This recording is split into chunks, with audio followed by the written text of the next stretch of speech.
The final battle is officially commenced, and Andy and FUUKO are leading the charge to finally end this twisted game. Undead Unluck Chapter 232 is officially out, and this was a really, really fun chapter. Now, I do agree with some of the comments from the previous section of the video from last week, where things are definitely going way too fast to an extent. I would have loved to see some fights fleshed out with the Master Rules. Then again, that could still happen when the anime adapts this arc in the future, depending how many episodes that season of the anime would end up getting, and how much leeway they get for extending fights. Though I do stand by the fact that Unjustice is so overpowered in this verse that it makes sense for a lot of these fights to end relatively quickly and instantly, as it is a hard counter to basically every Master Rule and opponent that they could face. So I'm standing by that. It makes sense. We all know it makes sense. I agree that it should have been a bit more of a longer fight for the Master Rules, but it is what it is, and I am still enjoying myself regardless. Before we jump into this chapter, don't forget to like and subscribe and hit the notification bell for updates on future videos. It really helps, and it shows you guys enjoy the content I make here on the channel and shows you want to see more. Also, quick thing, I'm going to be on vacation next weekend, so chances are I won't have a review for chapter 233 of Undead Unluck. So, I'll see what happens when it comes to the following chapter, if I'll be able to make reviews. We'll see what happens. But for now, let's jump straight into the video. With chapter 232 of Undead Unluck, titled Assault, we get a beautiful double-page spread showcasing everybody in the Union getting ready to charge for the final battle. And the chapter officially starts with a color page of the Union staring down Seoul, with Andy and FUUKO stating that it's time for the final battle. And the chapter starts off from last week, where Andy and Victor are confirming that they got about 10 minutes left of being split apart before they end up merging back together. And then FUUKO ends up realizing that Victor's there, as well as Julia, with Unjustice being manifested. Julia says that FUUKO should just call her Julia like always, despite FUUKO stating that Julia has the composure of Jules from the previous time that she's known. But she continues to say that Julia is just fine. Julia Justitidia, I hope I'm pronouncing that correctly, this name I gained by entrusting the loop to you is something I want to cherish. Which is honestly kind of sweet, and also the fact that she is telling Victor that he could still call her Jules like previously is honestly kind of fun and adorable. With FUUKO stating that they can fight together with no worries with Andy with them, she then looks over towards Andy and realizes something. That Andy and Victor are in the same place at the exact same time, and this is causing her to freak out and not understand what the hell is going on.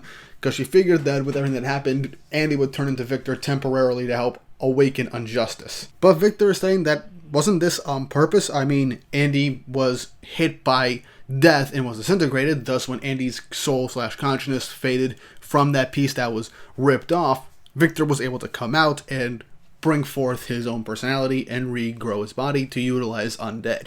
That's what I'm getting for it. So, empty vessel with the memories of Victor, allowing him to come back and utilize undead.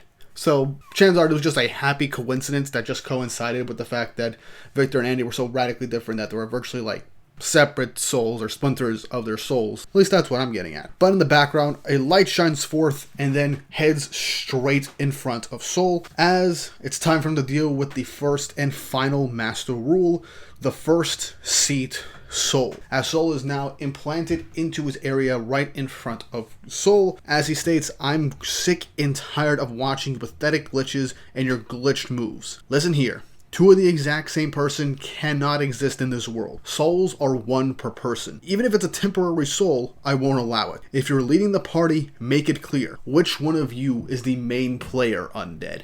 I like the video game terminology for this, obviously, because this whole series is kind of like big video game terminology with quests and rewards and boss fights and all that. Kinda makes sense Soul would start using this terminology. And I just like how Victor and Andy are just going back and forth being like, well, you heard him. Are you the main guy or am I? And Andy just tells him, who cares at this point? This world is all about using cheats and glitches to your advantage. As Andy and Victor end up going towards closer to Seoul, as they say, you've got things twisted big time, as they manage to dodge another massive attack from Seoul. Andy says that that comment about Andy being the leader of everybody might have looked that way to Seoul. And in a panel where we see both Andy and Victor just bouncing back and forth, avoiding multitudes of a barrage of attacks from Seoul, Victor appears right in front of Seoul's barrier, managing to hit it with a bit of a crack. As Andy says, this story was started by Undead and Unjustice. And this does surprise Seoul, as they manage to crack the barrier and break through that whole barrage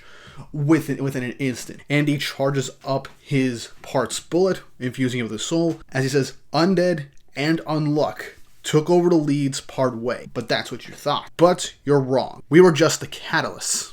As off on the side, John's trying to pick up Chikara so he can just get out of the way. And as Soul looks over, he sees as a barrage of meteorites from the stratosphere just end up hitting him and Soul relentlessly, with Andy saying, the ones to awaken the countless heroes inhabiting this world. We're the catalysts and nothing more. As the one who presides over souls, you should understand that more than anyone. You didn't make souls with any special difference between them, right? And I just love how Soul is just crashing out throughout his entire speech by Andy, as Andy keeps saying, everyone's the same. From the day we were plopped onto this face of this world, each one of us has shared the lead role.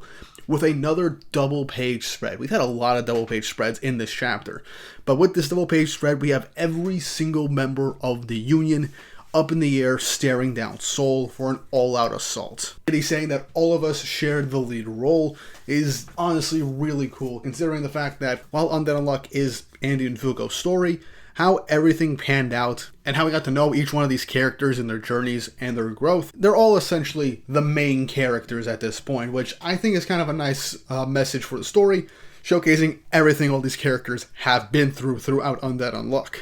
And look, I'm a sucker for a big, like, Avengers Assemble moment with everybody in the Union showing up. Also, I just want to comment on my comment from last review saying that Sick probably wasn't taken out, but no, he was taken out by Tatiana when she showed up to help Billy. But that all said and done, we're all facing down Soul, the original Master Rule. And I like how Andy's trying to pull this towards Soul, as that's how he made souls in the first place. But Soul's not having any of it, telling them to be quiet, as then Andy is asking if they hit their time limit already, but no, that's not the case. Soul is just forcefully fusing back together Andy and Victor's souls so that both of them can exist at the exact same time, and as we start to think that them merging back together, Victor will disappear for good this time, Victor's trying to tell him, looks like things aren't turning out the way we hoped. I'll back out. Uses Unjustice manifested. Use it to your advantage. As Victor goes on to say the rest is up to you before he believes he's going to be faded away, off in the distance, Rip tells him, what are you guys cozying up to each other for? As this shocks Soul,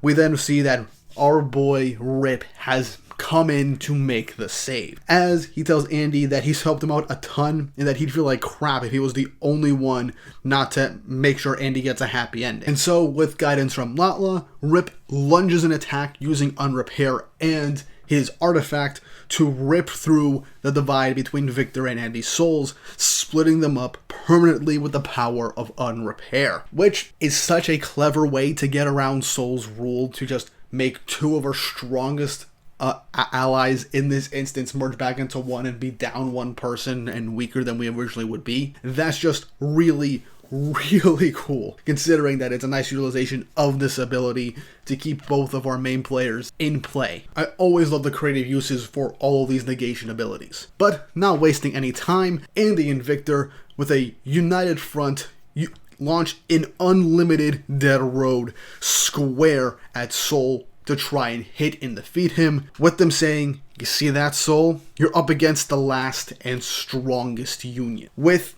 towards the end of the final panel, with the images of Undead Unluck and Undead Unjustice, we see Soul crashing out, with the chapter ending in this beautiful 2-page spread. Now, I will say that yes, I stated this at the beginning, things are going too quickly. Now, I don't think that this is the end of Soul in this instance, mainly because we haven't gotten any announcements that, oh, the series is going to end soon. I feel like we're going to get a bit more of Soul before he's officially defeated. Then we'll get Luna, and then Soul the Sun. I can understand why things have kind of been, going back and forth between me saying Soul and Soul. The Sun and the actual Master Rule of Soul. But we still got Soul to deal with. I don't think he's being taken out just yet. Maybe 1 or 2 more chapters max before we officially have dealt with him.